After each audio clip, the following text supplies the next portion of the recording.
All right, let's jump straight into this explainer. Today we're unpacking a really powerful concept called the spoon secret. And honestly, it's all about tackling a problem literally every single one of us faces, mastering the incredibly frustrating, elusive skill of actually finishing what we start. You know the feeling, right? You start something with this massive, unstoppable burst of excitement, only to find yourself throwing in the towel exactly halfway through. We all have them. Books we abandoned at chapter 4, overly ambitious workout plans that lasted a single painful week, or these half-baked business ideas just collecting dust in the back of our minds. So why do we keep building these graveyards of half-finished dreams? Let's unpack the psychology behind this and figure out how to finally cure it. Section 1. The half-finished graveyard. To really wrap our heads around this, let me tell you about a guy named Marcus. He was a brilliant 28-year-old carpenter, but he had a huge problem. He was a chronic serial restarter. He could never seem to actually push through to the finish line.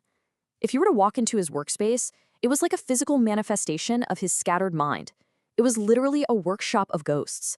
We're talking three-legged chairs, tables completely missing their tops, and cabinets with absolutely no doors. Everything in there was started with so much passion, but not a single thing was ever completed. Moving to Section 2, the serial restarter. The ultimate turning point for Marcus came when the town mayor's daughter commissioned him to carve a special wedding chest. I mean, this was the opportunity of a lifetime, and for 2 solid weeks, he worked with pure passion. But then he happened to see a beautiful design for a tiny jewelry box in a book, and he thought, well, I'll just do this one small thing first. You know exactly how that goes, don't you? One tiny distraction led to another, his focus totally scattered, and 3 entire months slipped by like water. When the wedding day finally arrived, Marcus was just sitting on his floor next to a chest with no lid. He lost the money, he lost the job, and worse, he lost his self-respect. He was just so tired of being the guy who almost did something great. Which brings us to Section 3, the spoon secret. Desperate for a change, Marcus went to see an old master carpenter named Samuel. And what's amazing is that Samuel didn't lecture him or scold him.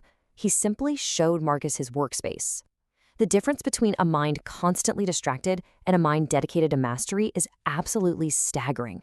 Marcus's workshop was pure chaos, filled with dozens of those incomplete ghosts. But Samuel's space? Total opposite. It was small, sure, but every single tool was in its exact place, and every project in that room was finished to absolute perfection. Samuel picked up this simple block of wood and a carving knife. He explained to Marcus that the spoon is actually already trapped inside the wood right from the very start. As he carved away, he shared his core philosophy. He said, remove everything that is not the spoon. He told Marcus that if you stop after just the first layer, you aren't left with a masterpiece. You're left with nothing but damaged, worthless wood. You have to keep going, stroke by stroke, until the useful object finally emerges. Section 4, the wilderness period. Now, this concept completely flips how we think about quitting when things get tough. Samuel explained that every single project goes through a wilderness phase.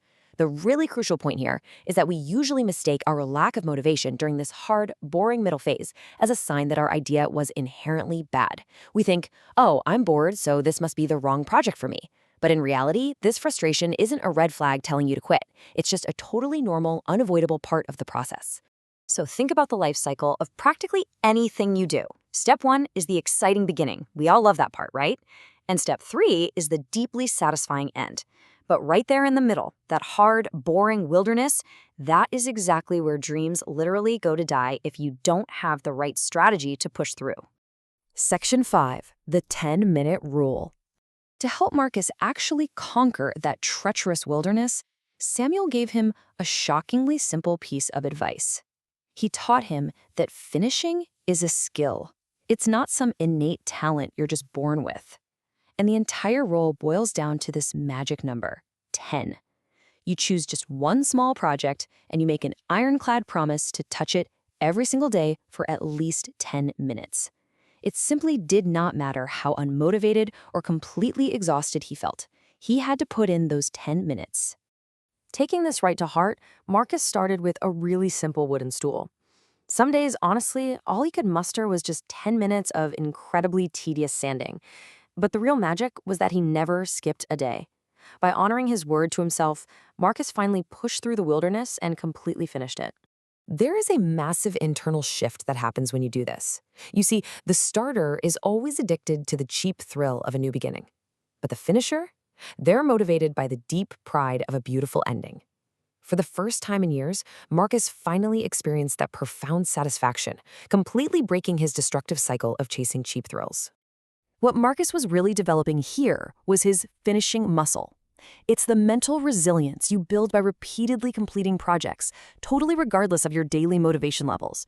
This proves that if you actually want to break your pattern of quitting, you have to actively build and exercise this muscle. You can't just sit around waiting for inspiration to suddenly strike you. Section 6, the 30-day challenge. All right, now it's time to take Samuel's wisdom and apply it directly to your own life. Keep this incredibly important thought in mind as we go forward. Done is always better than perfect.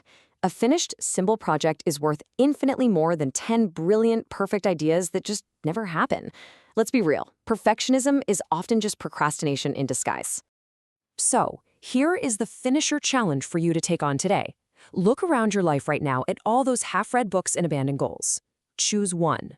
Just one single project. Commit to touching it for 10 minutes every day, and do not stop until 30 days are up or it's completely done.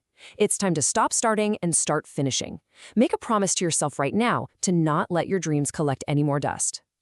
Which leaves us with this final, incredibly important question for you to answer. What project are you going to finish in the next 30 days? Drop a comment below right now and tell me exactly what you're committing to so we can actually hold each other accountable. It is time to stop starting new things and finally finish what you've already begun. Until next time, go out there, embrace the wilderness, and remove everything that isn't the spoon.